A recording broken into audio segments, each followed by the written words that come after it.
Agora na Canção Nova, uma questão de fé. Conversas de fé e com fé, com o Padre José Luís Borga, Nuno Guita e Gonçalo Serras.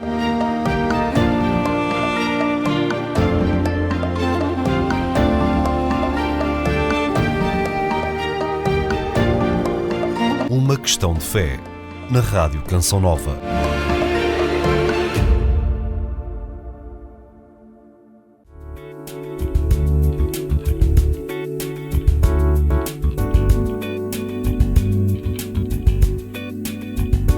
Olá a todo o auditório, meu nome é Gonçalo Serras e este é o primeiro episódio de Uma Questão de Fé, conversas de fé e com fé, com o Padre José Luís Borga, Nuno Guita e eu próprio. Deixem-me, pois, primeiro que tudo, apresentar quem nós somos. O Padre José Luís Borga dispensa apresentações, mas apesar disso gostaria de referir que se trata de um extraordinário amigo. Foi há alguns anos que o conheci na paróquia da Chamusca.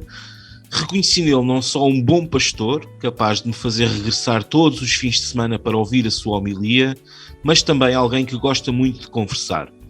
Descobre-se um bom conversador, não só pela forma como fala, mas pela forma como ouve. E o Padre Borga, para além de excelente orador, é ainda melhor ouvinte. Também meu amigo, mas mais recente, apresento-vos o Nuno Guita. Penso que ele não se irá importar se revelar que já foi catequista e que tem sido uma grande orientação para mim nos últimos tempos. O Nuno fala para mim de forma simples, mas lógica e racional, como eu gostaria que falasse ao auditório da Canção Nova.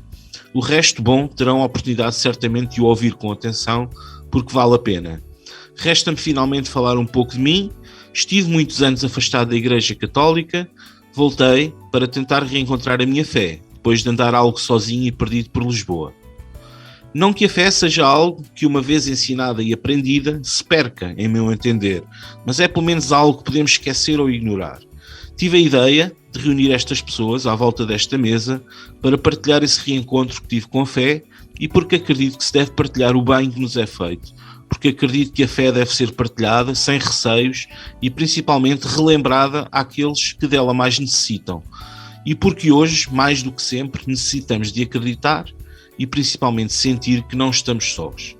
Feitas as apresentações, gostaria de colocar a primeira questão ao Padre José Luís Borga, uma questão inúmeras vezes já colocada pessoalmente e em privado, mas que eu gostaria que ele partilhasse comigo novamente, que é: o que é isso de fé, Sr. Padre?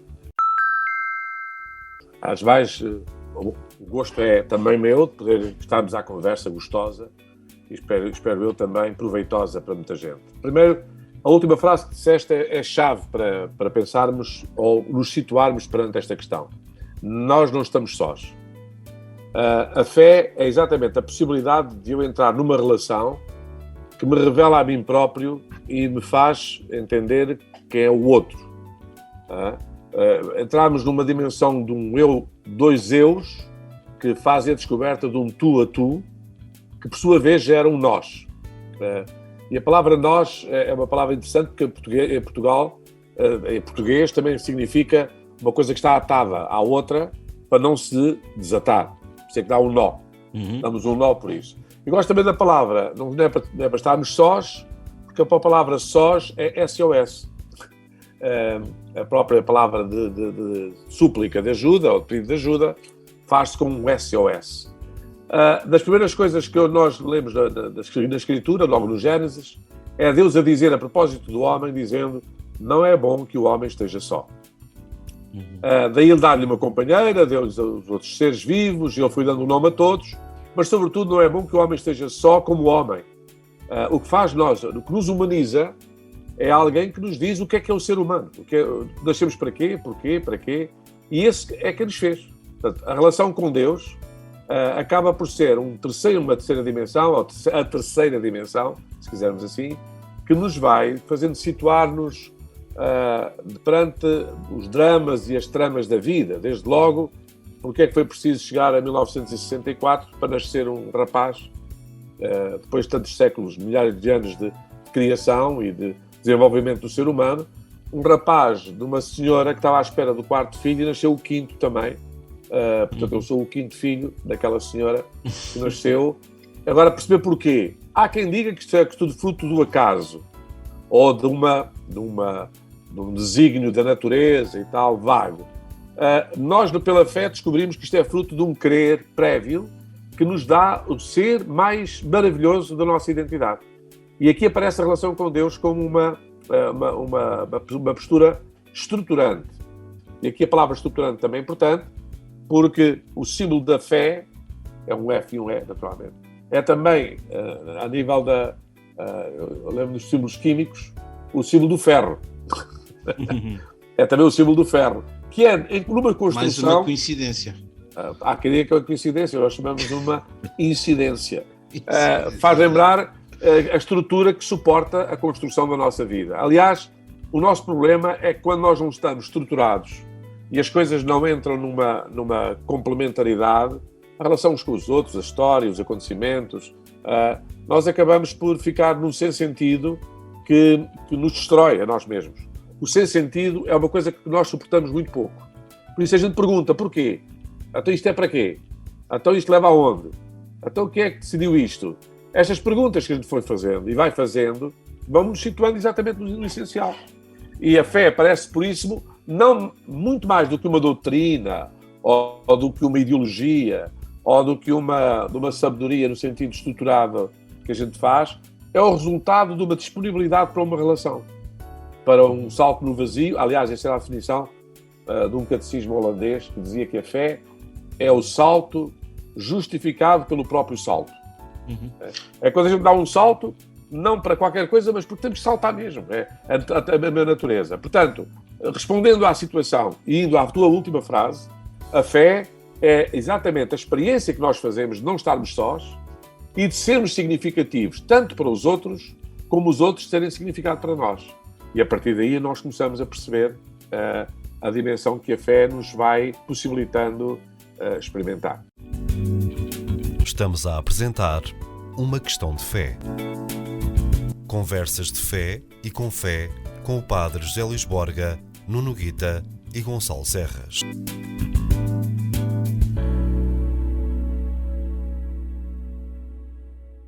Agora, se calhar, vou colocar aqui o desafio ao Nuno, e já o conhecendo bem, sei que o Nuno gosta de desafios e gosta de ser interpelado de uma forma construtiva e com boas intenções. Penso que é mais ou menos este o enquadramento que ele gosta de receber as coisas, e é isso que eu vou fazer.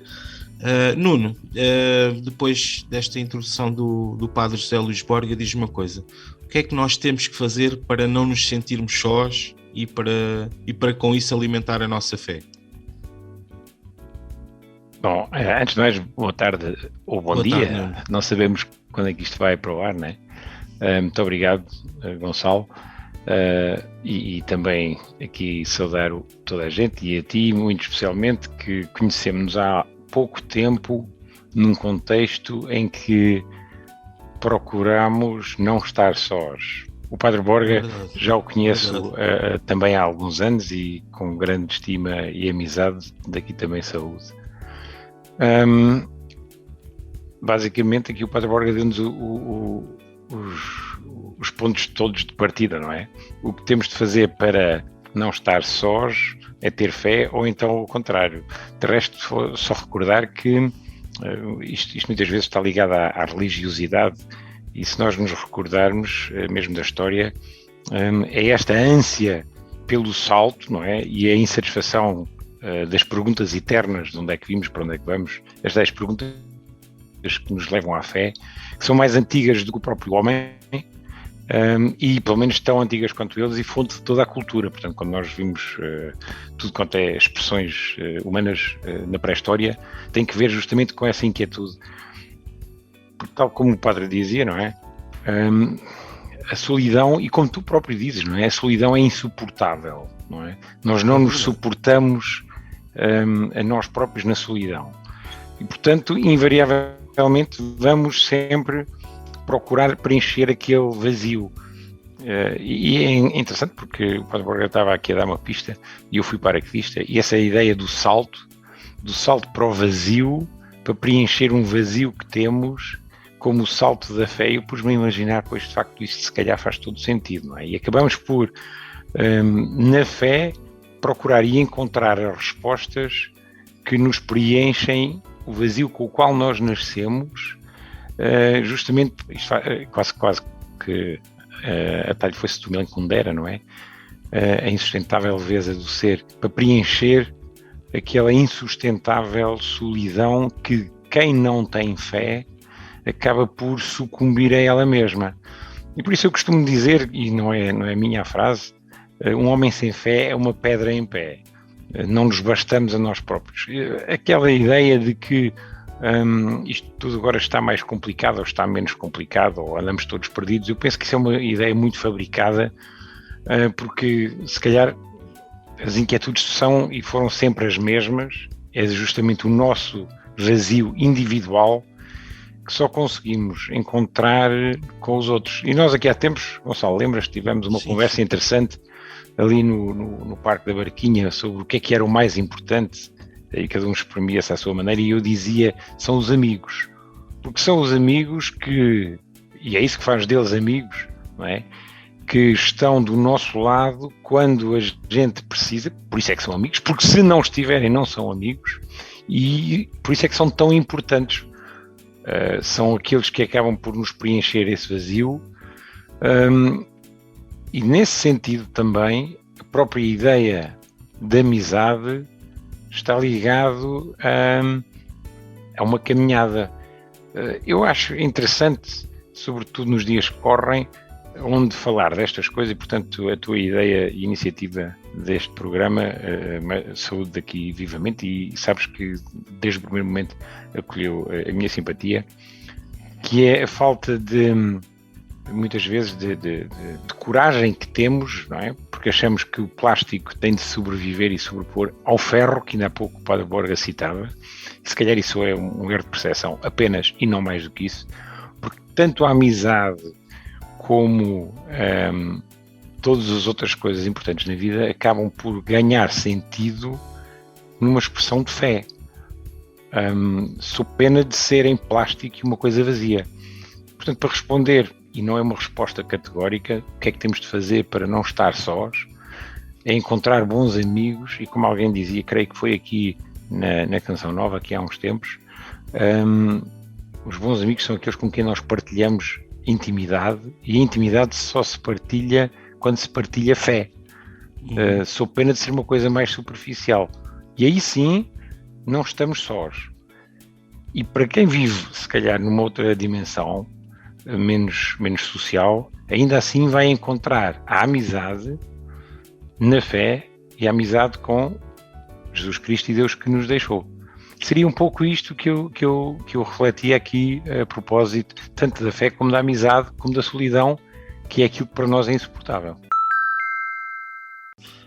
Diz-me uma coisa, eu também posso estender esta questão ao Padre José Luís Borga. Eu tenho a certeza que muitos daqueles que nos ouvem já se sentiram sós, e nós estamos a dar-lhes uma ideia que a amizade é um bom caminho para encontrar a fé, e eu concordo com isso, só que muitas vezes não é fácil ter amigos, não é fácil encontrar amigos. O que é que dirias a essas pessoas que têm dificuldade em ter amigos e que não têm acesso à amizade plena, por assim dizer, por uma questão ou por outra? Não interessa julgar as pessoas porque é que eventualmente estão sós ou não têm os laços que poderiam ter, mas o que é que tu dirias a essas pessoas? Essa pessoa que está só está em risco de perder a fé? É uma... Eu acho que isso vai ser o Padre Borga a responder melhor do que eu. Ok. Mas eu queria aqui fazer, se calhar, uma ressalva. Todas as dimensões mais perfeitas e absolutas, como sejam plenitude, verdade e outras coisas parecidas, eu costumo sempre deixar para o reduto do divino.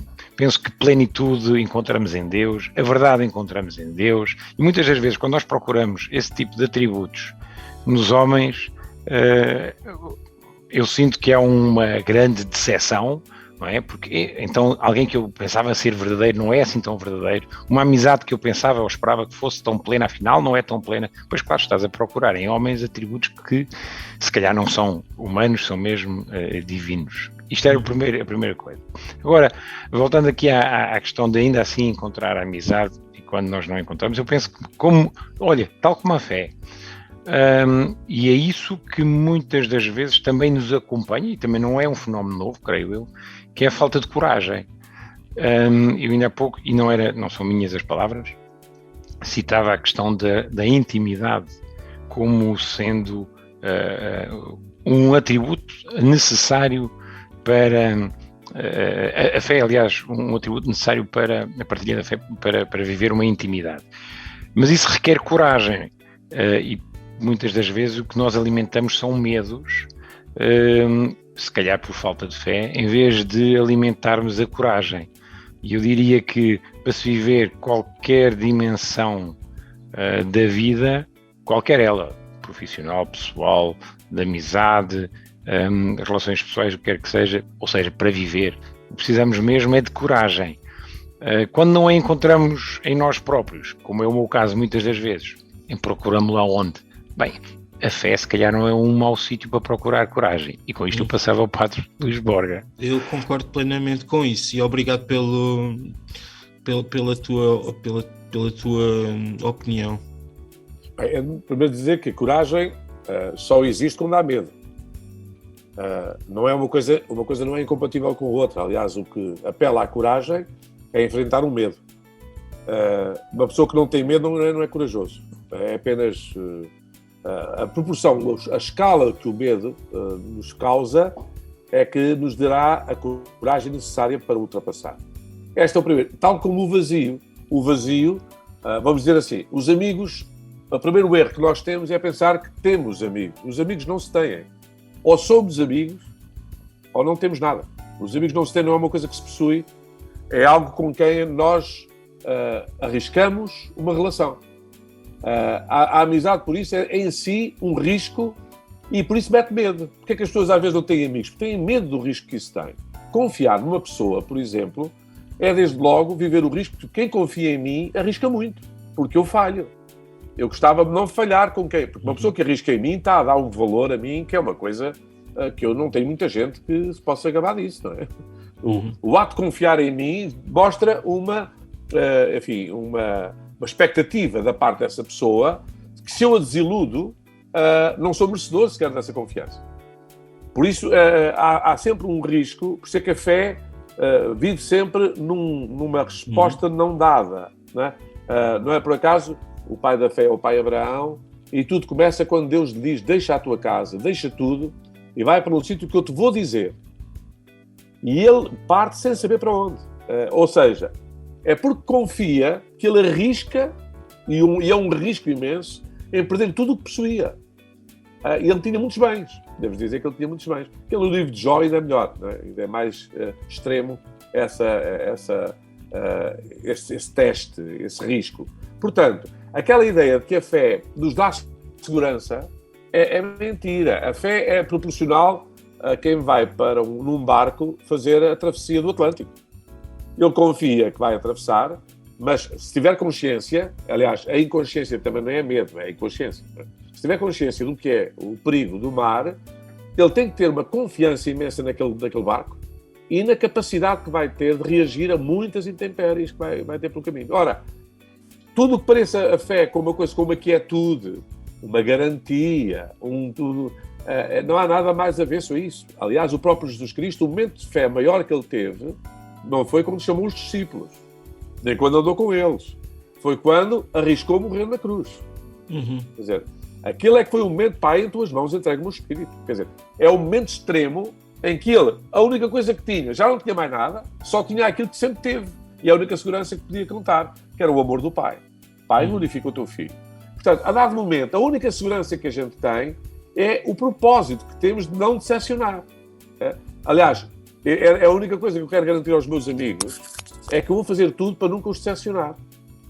Agora, se eu decepcionar, eu tenho que admitir que é humano, não é? E eles têm que que me perdoar por isso, porque a minha intenção não era decepcionar.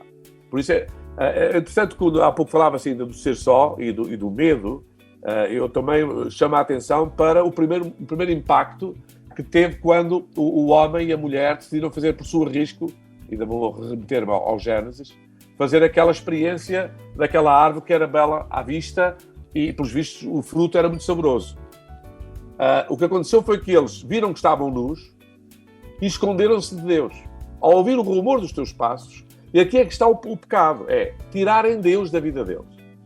Uhum. E Deus chegou lá e disse, mas quem é que deu a conhecer que estavas nu? Isto é das coisas mais interessantes, porque a nossa nudez, eu sou capaz de fazer isto com os meus amigos.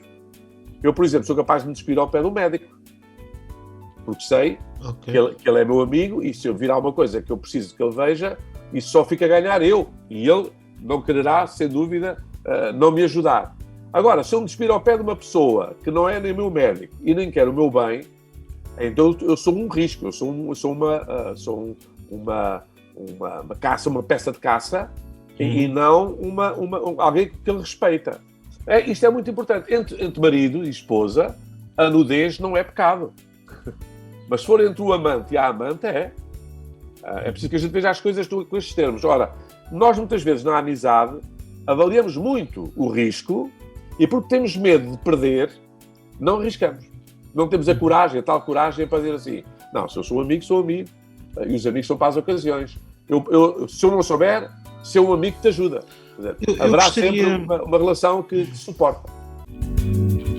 Estamos a apresentar Uma Questão de Fé. Conversas de fé e com fé com o Padre José Luís Borga, Nuno Guita e Gonçalo Serras.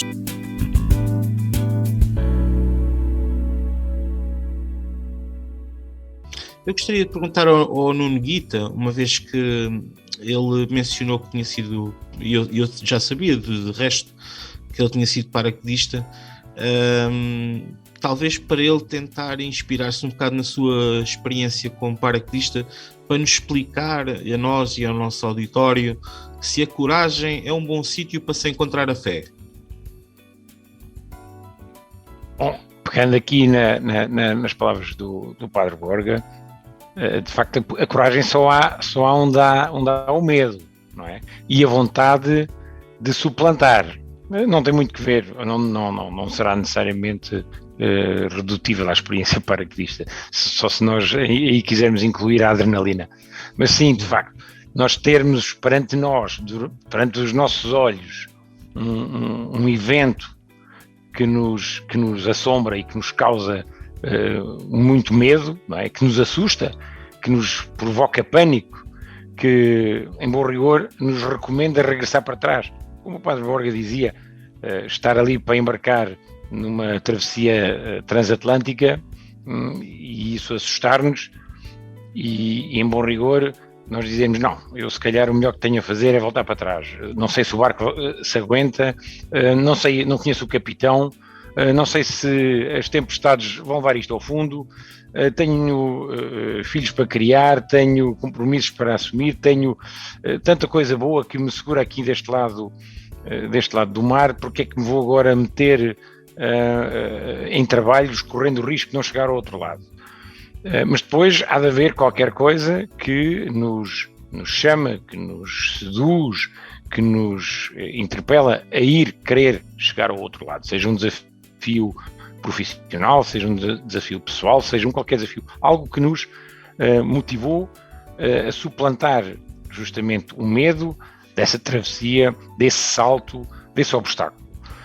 E depois encontramos naquele dilema, e seguramente toda a gente já passou muitos momentos na sua vida em que estava perante uma decisão, ai meu Deus, o que é que eu faço? E se isto corre mal? Vou arriscar, não vou arriscar? E não sabemos se corre bem, não sabemos se corre mal. Sabemos que temos imenso medo do que é que pode correr mal. E temos uma imensa esperança do que é que pode correr bem. E como desempatar isto? Não é? Como desempatar isto? É claro que, como o Padre Borga dizia, e eu concordo, o medo é exatamente na mesma proporção da coragem, mas sendo na mesma proporção como desempatar. E eu diria, das minhas experiências, e não como paraquedista, mas sim como cristão, que foram muitos, se calhar todos, os momentos em que eu me encontrava nesta encruzilhada. Como é que é? Lanço-me para o vazio, ou deixo-me estar em porto seguro? Sim, este salto pode-me levar aonde eu quero ir, onde eu devo ir, ao objetivo que pretendo, mas também posso partir-me pelo caminho todo e não chegar lá. Como desempatar este empate? E sim, a fé, aquela confiança de que o caminho certo alguém me vai lá levar, não pelos meus méritos, mas porque me acompanhou toda a vida, ajudou-me sempre a desempatar esses momentos. E como estou aqui ainda com os dentes todos, confesso que tenho tido a sorte de não me ter corrido muito mal até agora as opções pela fé. Nuno, sobretudo nessa altura é melhor não ouvir só a nossa voz. É o ouvir a outra voz, a outra tal, tu és capaz. O que é que um treinador faz no campo? Não é estar ao lado do atleta, é gritar para ele e dizer, tu és capaz, faz isso, eu confio em ti. E ele, para não decepcionar o treinador, tem aquele assomo de coragem, ou se calhar de acreditar, é a palavra certa, de fé em si próprio, que às vezes, se ele ouvisse só as suas dores e as suas coisas, fraquejaria. Né? Às vezes a orientação tem que vir de fora, e o tal Deus, terás tu feito aquilo que eu não te disse, que eu te disse para não fazeres? Ou seja, terás tu ignorado a minha voz? Terás tu ignorado o meu aviso? E aqui está a diferença entre uma pessoa. A fé é o que nos faz excêntricos. É? O egocêntrico está fechado em si próprio. Esse, terá a coragem, às vezes louca, só pela cabeça dele é que a coisa dava certo, não é? Agora, ouvir quem sabe, por exemplo, se eu ouvir o conselho de um navegador que já faz a travessia do Atlântico e souber da experiência dele e dos avisos que ele me faz, estarei mais preparado. Posso na mesma não conseguir, mas eu saberei perfeitamente que, ao não conseguir, deve-se à minha falta de jeito para navegar ou à minha desobediência às leis básicas da segurança da navegação. Agora, ouvir o outro, e por isso é que a fé nasce sempre da escuta, não é de escutar-se a si próprio, de escutar alguém. Quem tu escutas? Quem é que é a voz? Qual é a voz de comando? Não é? É aquela história da criança que está em cima da mesa e o pai diz, abre os braços e diz, lança-te. Ela lança-se porque é o pai. Se for uma pessoa desconhecida, ela não se lança. Aquela voz, eu conheço as ovelhas conhecem a minha voz, escutam a minha voz. Eu conheço-as e elas seguem-me. Portanto, a voz de quem? Do comando, para uma pessoa que tem fé, é exatamente uma voz que não é sua, é de alguém. Isso faz toda a diferença. Para quem se acha que é dono de si próprio, é o tal egoísmo disfarçado, inclusive de fé, cujo fracasso é absolutamente garantido. Por isso é que os egoístas morrem sós. Ao passo que a pessoa de fé, quando morre, vai ao encontro. Só é que ele não está. Vai ao encontro daquele que sempre seguiu e em quem sempre confiou. Portanto, é a história da criança que se lança sabendo que o pai vai agarrá-la, de qualquer maneira. Ela não se vai dar mal. Porque o pai, quando diz lança-te, não foi para brincar com ela, foi exatamente para lhe dar a prova que ele estava ali. Quando temos alguém em quem confiamos, lá está. Por isso é que ter um amigo é uma coisa preciosíssima. Porque ele é capaz de dizer, lança, eu estou a dizer, não te lances. Olha que isso estás a ponderar. Os amigos servem para as duas coisas, atenção. Servem para nos dar a confiança, para acreditar e para nos avisar que estamos, se calhar, a ter excesso de confiança. E isso também dá jeito. Nuno, que voz de comando é esta? Diz-te alguma coisa, esta expressão? Bem, eu sempre fui e mantenho-me um insurreto, como tu sabes. Eu sei. Daí a questão. Portanto, foi bem provocada a voz de comando, não é?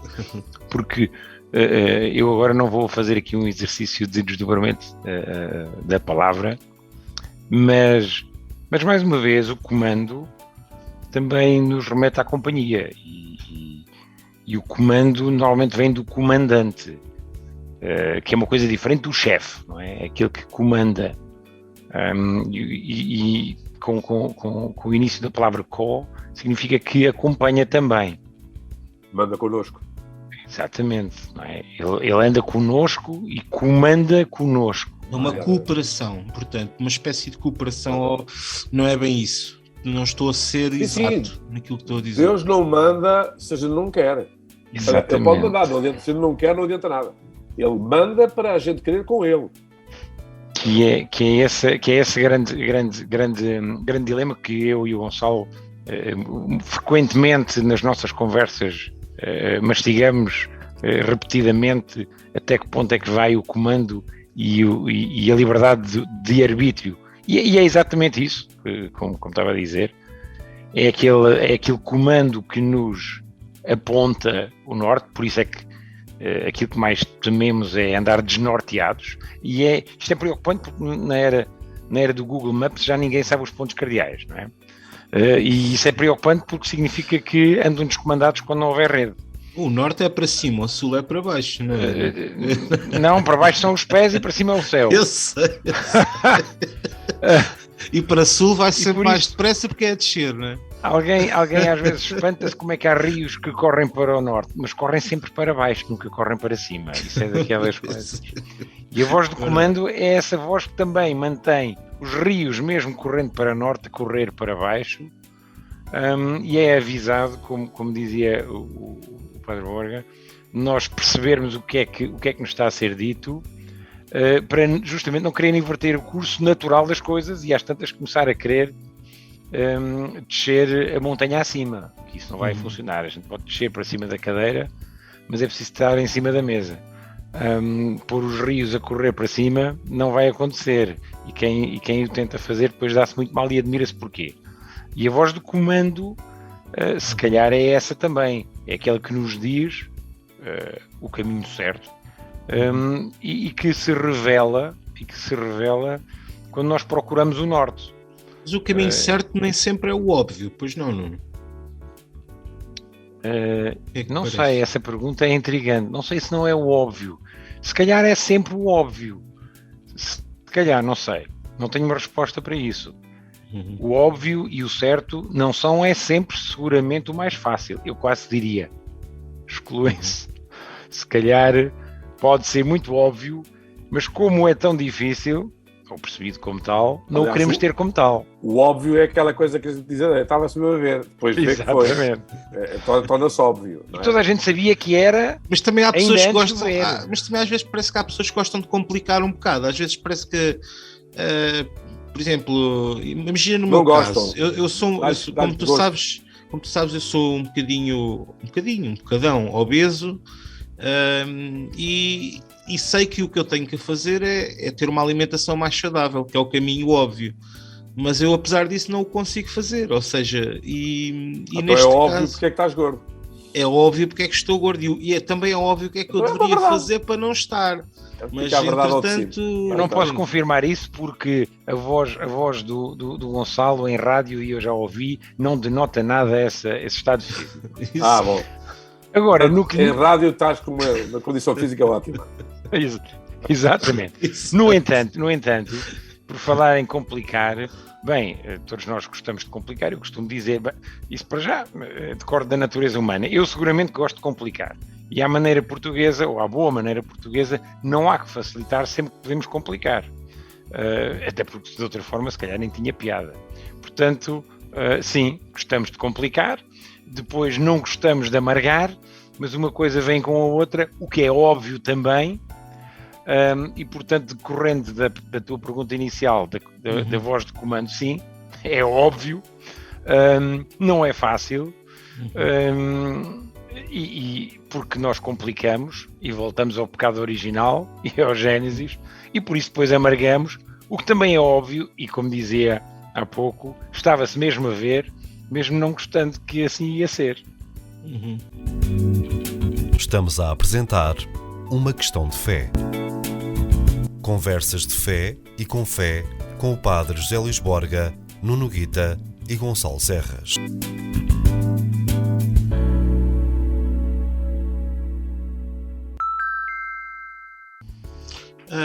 Eu gostaria de saber se o Padre Borga acha que a vida é simples ou complicada para a maior parte das pessoas. Acha que a vida pode ser vista de uma forma simples ou é necessariamente complicado? Porque eu penso que toda a gente que nos ouve sabe que a vida é complicada, que há contas para pagar, há filhos para cuidar, há amigos para considerar, há toda uma série de coisas. A vida é mesmo complicada, Sr. Padre, não é? Quando ela está complicada não é vida para ninguém. Uhum. Isto é as palavras de alguém que tem a vida fácil. Claro, obviamente. Naturalmente. Já enganei mais um, portanto. Não, o fácil é complicar. O nosso problema é que temos tanta facilidade em complicar que achamos que simplificar é um ato heroico, ou então muito, muito raro. Uhum. Mas a verdade é que a gente, quando aceita as coisas como elas são, tudo fica simples. Uhum. A história do que o meu avô sempre dizia, é a vida, pá. Isso é a vida. Então, Sr. Padre, e para nós... É a vida, é para dizer que não vale a pena estarmos a complicar uma coisa que sempre foi assim, e há de ser, não é? A história, haver estações do ano, é a vida, há coisas que são de uma... por isso é que as pessoas simples, por natureza, são mais humildes. O humilde, por natureza, é aquele que aceita a realidade como ela é, sem estar a antepor aquilo que ele imagina que a realidade devia ser. Esses é que complicam, porque esses é que querem-se fazer os donos, os tais vozes de comando, não é só dos acontecimentos que estão a haver, de toda a história. Aquilo que está a acontecer neste momento, sempre aconteceu com a versão da visão de esquerda, do recriar a história ou de reescrever a história. É sempre para dizer que a realidade, em vez de ser o que ela é, devia ser aquilo que eu penso que ela devia ser. E então, a partir daí, é a história. Quando uma pessoa diz assim, o senhor dissesse o nome, vale mais uma decepção do que andar toda a vida enganado. Cada decepção é mais verdade. Cada decepção é mais verdade. E, portanto, é bom que a gente perceba que a maior parte das vezes as coisas são complicadas porque nós tratamos de as complicar. O que é que fazem as pessoas simples? Calma. Vejamos. Como é que era? O que é que já o meu avô fazia? Então, espera aí. E se eu fizer igual, o que é que acontece? Ora, se eu me ponho a pensar que o mundo começou comigo e eu é que vou garantir que o mundo não vai acabar, a partir daí eu liguei os complicómetros todos, como dizia o cantor que a gente bem gosta, estou bem onde não estou, porque se eu quero eu não vou. E a partir é uma grande complicação, portanto. Claro, mas é o que a gente faz com toda a naturalidade. Mas agora deixa-me aí meter o gancho, porque isto são as palavras de um homem de fé. E ainda para mais de um padre, porque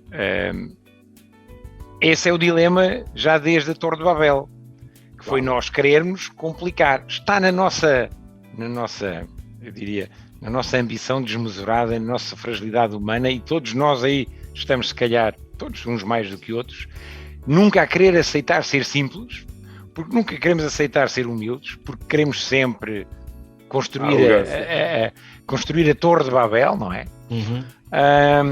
Que é suplantar-nos àquilo que se calhar era um estádio anterior ao fruto proibido, mas é nessa circunstância que nós também nos encontramos. E, portanto, sim, somos nós que complicamos, mas nós fazemos-lo com a mesma naturalidade e espontaneidade com que cometemos todos os outros pecados e como respiramos e como comemos, não é? Depois o desafio é, se calhar, com essa fragilidade que nos é própria de estar sempre tentados a complicar, porque não aceitamos que esteja a chover, porque não havia de estar agora este calor abrasador, porque não havia agora de vir o sinal vermelho quando eu estou com pressa para passar, por tudo isso, e no meio disso tudo, como então ainda sobreviver ou encontrar sempre o caminho de regresso àquilo que também o Padre Borga dizia, de calma, depois de termos dentro de nós, muitas das vezes, aquele mar de agitação que nos impele para a Torre de Babel e a arrogância e todas as outras coisas. Então, se eu bem entendo, isto parece quase uma redondilha, mas, portanto, é fácil complicar e é difícil ser simples. Então, um facto. É que parece, é uma boa conclusão. Aí concordamos. É a regra. Aliás, vê só, porque é que as crianças são perigosas? Ou quando é que elas começam a ser perigosas? Quando elas começam a pensar pela sua cabeça e decidem fazer por elas aquilo que a gente já lhe disse para não fazerem. Lá está, esquecem a voz de comando e passam a ser elas a tomar as rédeas do que, por exemplo, basta dizer, não mexas aqui, vira as costas e ela irá sempre pensar assim, seu padre, isso não é um encontro que a tal criança tem com a sua própria fé? A fé não é uma coisa muito pessoal que nós temos com Deus? É um encontro que ela também tem, com para a além própria, com a sua liberdade não liberta. A sua liberdade que arrasta. Porque o que é que aconteceu com a Eva é porque ela comeu o fruto porque podia comer o fruto. Se Deus lhe tem impedido, à partida, que ela pudesse desobedecer-lhe, não estávamos a pagar esta fatura até hoje. Exato, exato. O problema é, nós concebemos a liberdade num conceito muito, muito depravado e que faz civilização. Que a liberdade é fazer o que eu quero, porque eu quero e posso. Se eu posso e quero, quem és tu para dizer que eu não faço? Não é? Agora, se não quisessem que eu não fizesse, tirassem-me esse poder. Não me dessem essa possibilidade. Não é? Se me dão essa possibilidade, porque é que eu não faço? Aqui aparece a tal liberdade que é, em vez de fazer, não é porque tu queres, nem porque tu podes, é perguntar se te convém fazer isso.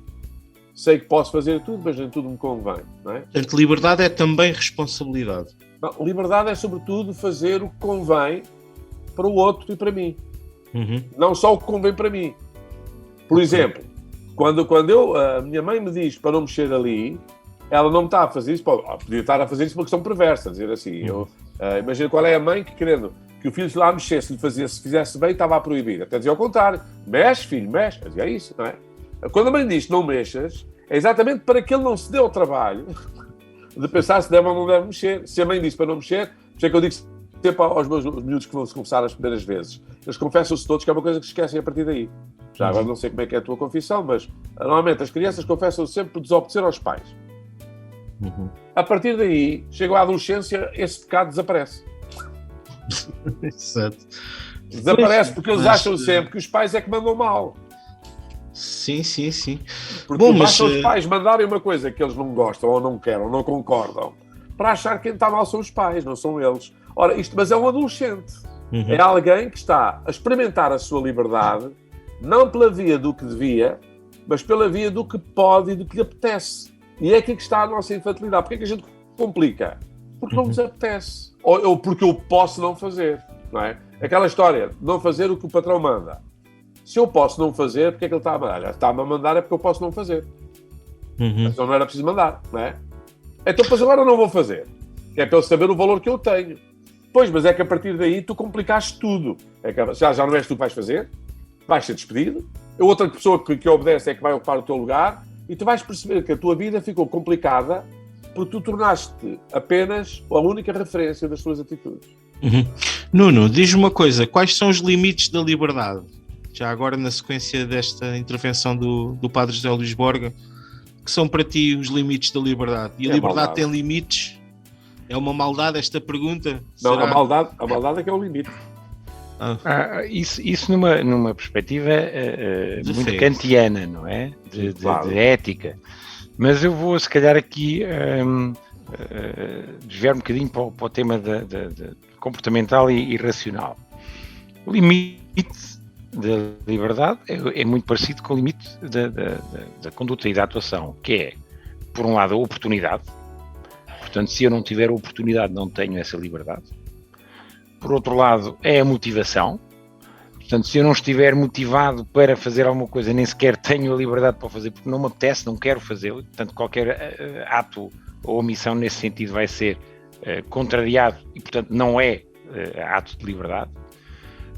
E, por fim, é a racionalização. Muitas das vezes eu tenho motivação para fazer algo ou para omitir algo, mas, e entra aqui também a moral, eu racionalizo, que era aquilo que ainda há pouco o Padre Borga também dizia, do que me convém, não é? E o que é útil ao outro e aos propósitos superiores que eu tenho dentro de mim. E essa racionalização do que é que me convém, essa é incorporado na minha decisão livre de praticar. Eu diria, entrando por aí, temos os 3 elementos que nos podem racionalmente orientar para a atuação livre, não é? A oportunidade, que é circunstâncias objetivas, a motivação própria e a racionalização daquilo que me é útil, conveniente e justificado. Agora, pegando ainda no que estávamos há pouco a falar, isto faz-me lembrar muitas vezes, a propósito do patrão e outros comandos, não é? Uma coisa que cada vez mais se está a explorar em sede das ciências comportamentais,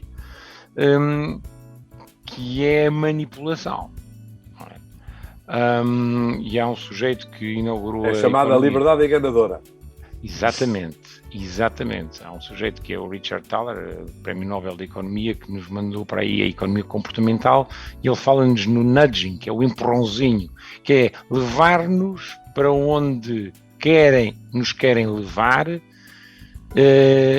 fazendo-nos crer que o fazemos livremente, mas simplesmente fechando-nos as portas das várias opções e dando-nos um caminho único.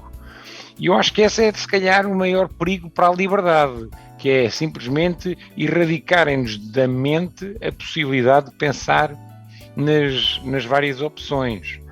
E se calhar isso é uma das maiores virtudes da criação, nós podermos ter a liberdade de praticar o mal. Porque quanto não é belo nós podermos praticar o bem, não porque somos obrigados ou porque não temos outra opção, mas sim porque queremos.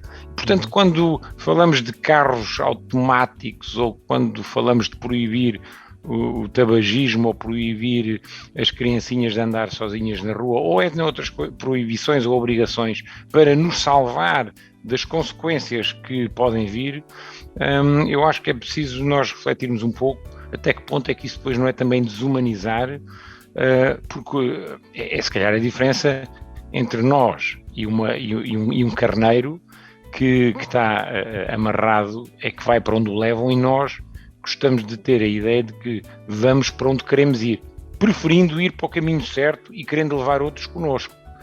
Mas sem isso, se calhar, a vida não tem piada. Muito bem.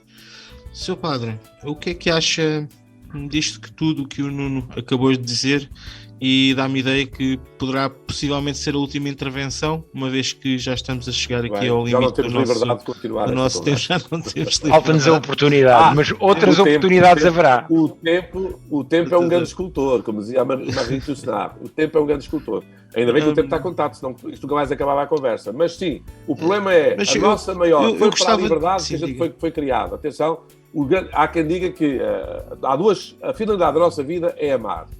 E o único caminho para amar é a liberdade. Não é possível, ninguém pode ser obrigado a amar. Aliás, o amor é incompatível com a obrigação.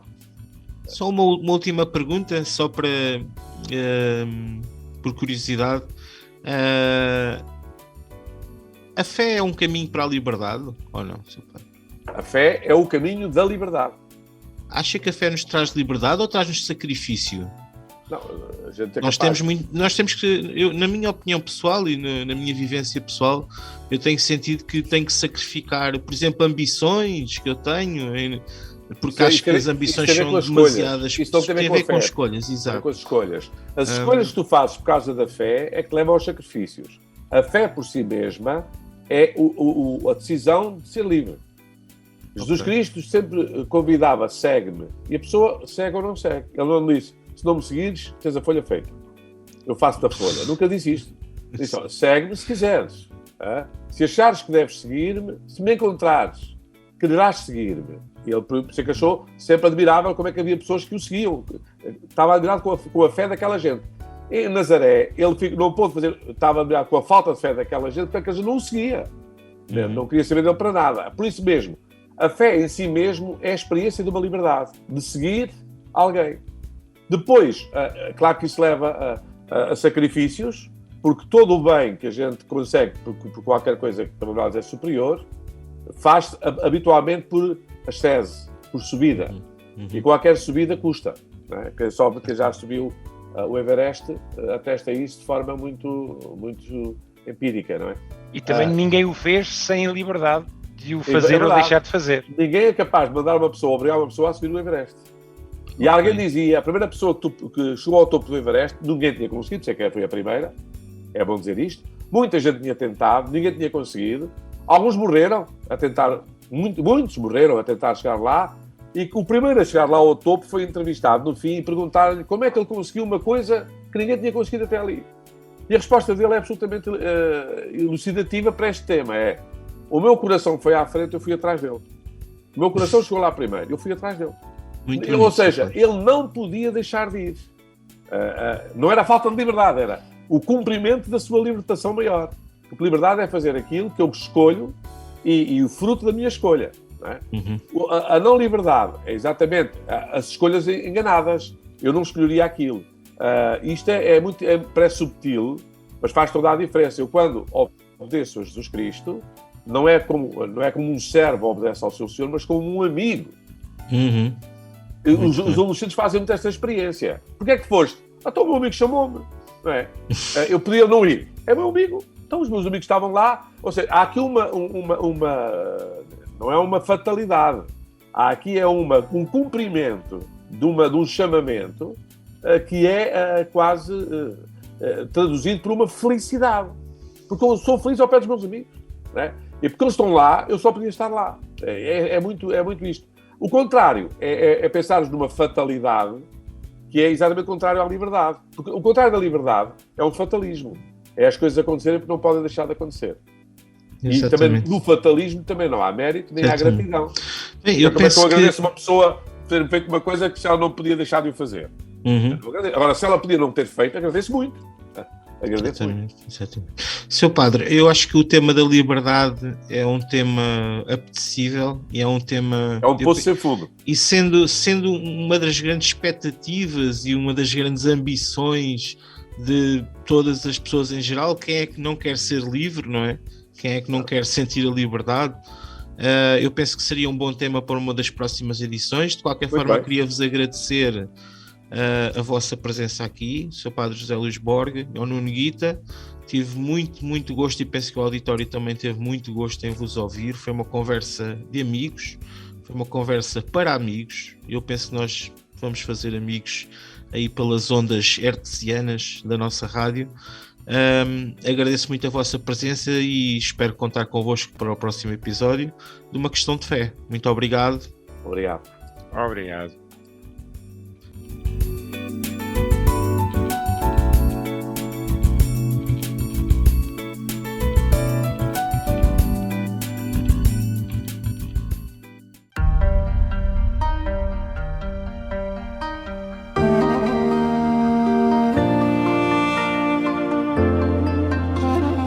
Acabamos de ouvir Uma Questão de Fé. Conversas de fé e com fé com o Padre José Luís Borga, Nuno Guita e Gonçalo Serras.